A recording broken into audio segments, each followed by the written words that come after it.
I'm going to touch on what I feel are a couple of key points in the history of women's health.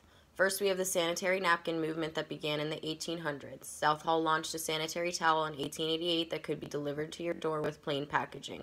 All you had to do was write to the lady manager to obtain a subscription. We also had Hartman's hygienic wood wool diapers that were launched in 1895, as well as Johnson & Johnson's Lister's towels that hit the shelves shortly afterwards. Unfortunately, none of these were very popular, and it wasn't until the First World War that sanitary napkins really took off.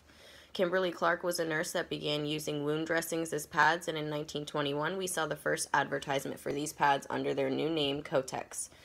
Another great accomplishment for women's health was the first birth control clinic. Margaret Sanger worked as a nurse in New York and witnessed hundreds of women lining up to pay for illegal abortions. Seeing this broke her heart, and she left her job to open up a birth control clinic even though it was illegal. After the state raided and closed her clinic, she worked with her second husband and Catherine McCormick to fund the creation of the first oral contraceptive, otherwise known as the pill. Sanger also received the award the Third Order of the Sacred Crown from the Japanese government for her devotion to the well-being of women and children. In 1849, Elizabeth Blackwell was the first female physician in the United States. Even though she was met with opposition from many of her male counterparts, she still continued to pursue a career in the medical field. Blackwell became a pioneer for social and moral reform and was an activist when it came to educating women. She opened up her own practice called the New York Infirmary for Indigent Women and Children, and that had seen nearly 7,000 patients by 1866.